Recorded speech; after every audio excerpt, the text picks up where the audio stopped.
ஆறாவது சர்க்கம். ராவண கிருஹத்தில் புகுதல். அந்த காமரூபியாகிய வானரர் மாட மாளிகைகளில் மிகவும் சிந்தை உற்றவராய் வேகத்தோடு கூடியவராய் லங்கையில் தேடித் திரிந்தார். அப்பொழுது லக்ஷ்மி கடாட்சம் அடைந்த ஹனுமார் சூரிய காந்தியுற்ற பிரகாசிக்கும் மதிகளால் சூழப்பட்ட ராட்சசேந்திரன் இருப்பிடத்தை அடைந்தார். கொடிய சிம்மங்களால் பெரிய காடு போல் அரக்கர்களால் காவல் செய்யப்பட்ட மாளிகையை ஆராய்ந்து பார்த்து கொண்டிருக்கின்ற வானர சிரேஷ்டர் அழகாய் விளங்கினார்.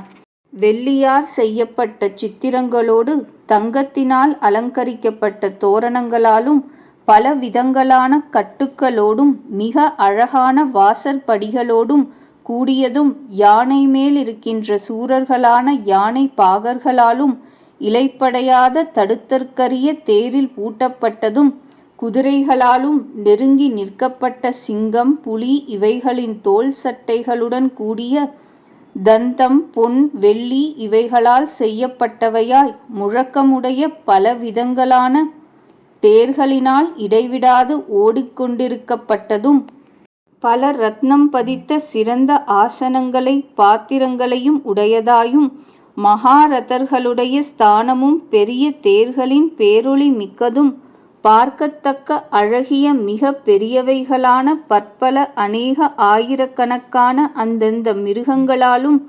பட்சிகளாலும் எங்கும் நிறைந்ததும் வணக்கமுள்ள வாசக்கா போர்களான அரக்கர்களால் நன்றாக காக்கப்பட்டதும் சிறந்த உத்தம ஸ்திரீகளால் எங்கும் நிறைந்ததும் மனம் மகிழ்ந்த பெண்மணிகளை உடையதும் இராட்சசத் தலைவனின் இருப்பிடமானதும் சிறந்த ஆபரணங்களின் ஓசைகளால் சமுத்திர கோஷம் போன்ற ஒளி மிகுந்ததும் அந்த அரசர்களுக்கு ஏற்ற உபச்சார பொருள் நிறைந்ததும் முக்கியமான அகில் சந்தனம் முதலிய வாசனை திரவியங்களோடும் சிங்கங்களால் பெருங்காடு போல் பெரும் ஜன கூட்டங்களால் நிறைந்ததும் பேரிகை மிருதங்கம் இவைகள் ஒலிக்கப் பெற்றதும் இராட்சசர்களால் பர்வ காலங்களில் ஹோமம் பண்ணப்பட்டதும் நித்தியம் அர்ச்சிக்கப்பட்டதும் எப்பொழுதுமே கொண்டாடப்பட்டதும் சமுத்திரம் போல் கம்பீரமானதும் சமுத்திரம் போல் முழங்குவதும் பெரிய ரத்னங்கள் இழைத்த கம்பளங்களை உடையதும்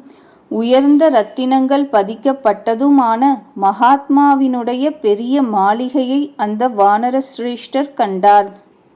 அந்த வானர சிரேஷ்டர் இயல்பினாலே ஒளியுற்று விளங்குவதும் யானை குதிரை தேர் இவைகள் நிறைந்ததுமாகிய இராவண மாளிகையை லங்கையின் ஓர் ஆபரணம் என்றே நினைத்தார். ஹனுமார் அங்கு இராவணனுடைய சமீபத்தில் உலாவினார்.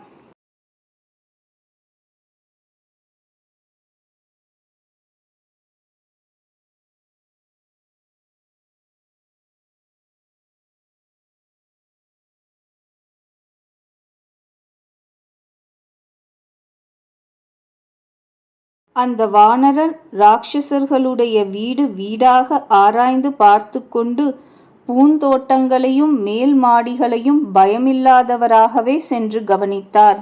மிக வேகமுடைய வீரியவான் பிரஹஸ்தனுடைய வீட்டில் பாய்ந்து அங்கிருந்து மகா பார்ஸ்வஸ்யன் என்பவனுடைய வேறொரு மாளிகையில் தாவினார். பிறகு மேகத்தை நிகர்த்த கும்பகர்ணனுடைய மாளிகையிலும் அப்படியே விபீஷணருடைய மாளிகையிலும் அந்த வானர பெரியோர் தாவினார். அந்த மகாகபி மகோதரனுடைய வீட்டையும் விருபாக்ஷனுடையதையும் அப்படியே வித்யுத் ஜிஹ்வனுடையதையும் அவ்வாறே வித்யுன்மாலியின் மாளிகையையும் வஜ்ரதம்ஷ்டனுடையதையும் பாய்ந்தார். மகா தேஜஸ்வியான வானர வீரர் சுகனுடையவும் சாரணனுடையவும் புத்திமானான இந்திரஜித் உடையவும் மாளிகையிலும் அவ்வாறே சென்றார். வானர சிரேஷ்டர் ஜம்புமாலியினுடையவும் சுமாலியினுடையவும் ரஷ்மிகேதுவினுடையதும் சூரிய சத்ருவினுடையவும் மாளிகையை அம்மாதிரியே தாவிச் சென்றார். அந்த வாயு குமாரரான மகாகபி வஜ்ரகாயனுடையவும் அவ்வண்ணமே தூம்ராக்ஷனுடையவும் சம்பாதியினுடையவும் வீட்டை தாவினார். பீமனுடையதையும் வித்யுத் ரூபனுடையதையும் கணனுடையதையும் விகணனுடையதையும் சுகநாசனுடையதையும் வக்ரனுடையதையும் சடனுடையதையும் விகடனுடையதையும் பிரம்மகர்ணனுடையதையும் தம்ஷனுடையதையும் ரோமச்சன் என்ற ராட்சசனுடையதையும் யுத்தோன்மத்தனுடையதையும் மத்தனுடையதையும் துவஜக்ரீவனுடையதையும் நாதியினுடையதையும் அதிகாயனுடையதையும் அக்ஷனுடையதையும் வித்யுஜ்ஜிஹ்வ இந்திர ஜிஹ்வர்களுடையவைகளையும் அவ்வண்ணமே அஸ்திமுகனுடையதையும் அவ்வாறே அகம்பனன் வீட்டையும் கராளனுடையதையும் பிசாச்சனுடையதையும் சோனிதாக்ஷனுடையதையும் அவ்வாறே தேவாந்தகனுடையதையும் அப்படியே நராந்தகனுடைய வீட்டையும் கும்பனுடையதையும் நிகும்பனுடையதையும் உக்ரவக்திரனுடையதையும் கோரனுடையதையும் கோராராவனுடையதையும் மாளிகையையும் வரிசையாக தாண்டிக் கொண்டே வாயு குமாரரான வானரரான ஹனுமார் சென்றார். மிக கீர்த்திமானான அந்த வானர சிரேஷ்டர் மிகச் செல்வவான்களான அவர்களுடைய விலை மதிக்க முடியாத அந்தந்த மாளிகைகளிலும் உள்ள வளப்பத்தை கண்ணுற்றார். நாலா பக்கங்களிலும் உள்ள எல்லோருடைய மாளிகைகளை கடந்து இப்பொழுது ராட்சசேந்திரனின் மாளிகையை பாக்யவான் அடைந்தார்.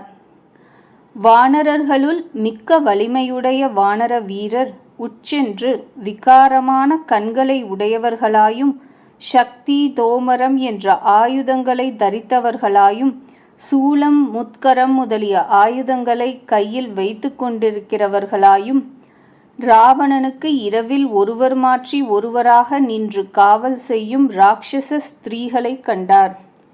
அந்த ராட்சசாதிபருடைய மனையில் பலவிதமான சேனைகளையும் பற்பல படைகளை கையிற்கொண்டவர்களாகிய மிக பெரிய தேகமுடைய ராட்சசர்களையும் கண்டார்.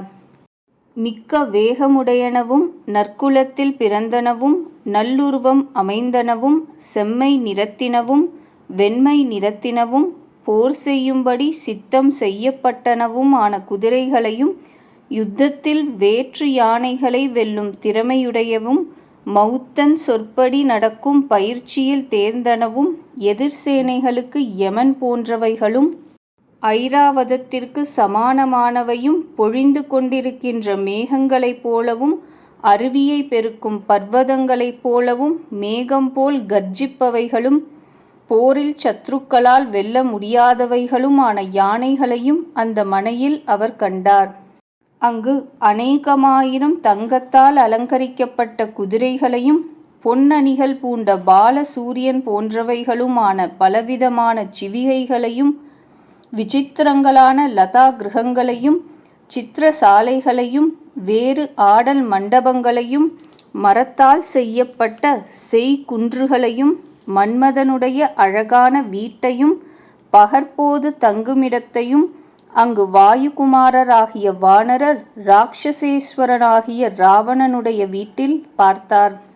அவர் மந்திரமலைக்கு நிகரானதும் மயில் கூட்டங்களால் நிறைந்ததும் கொடிஸ்தம்பங்களால் நிறைந்ததும் அனந்த ரத்னங்கள் நிறைந்ததும் எங்கும் நிதி குவியல் உடையதாய் தேர்ந்த சிற்பிகளின் செய்தொழிலழகு வாய்ந்த பூதபதியாகிய பரமசிவரின் வீட்டை போல் இருக்கின்ற எல்லாவற்றிலும் சிறந்த வீட்டை கண்டார். அத்தருணத்தில் அந்த மாளிகை இரத்தினங்களுடைய காந்திகளாலும் ராவணனுடைய தேஜஸினாலும் ஒளிகளினால் சூரியன் போல் ஒளித்தது. வானர வீரர் ஸ்வர்ணமயமாயிருக்கின்ற படுக்கைகளையும் ஆசனங்களையும் பிரகாசமான பாத்திரங்களையும் பார்த்தார். தேனில் சமைத்த கல்லால் நனைந்த இரத்தினமிழைத்த பாத்திரங்கள் நிறைந்து மிக அழகுடையதாய்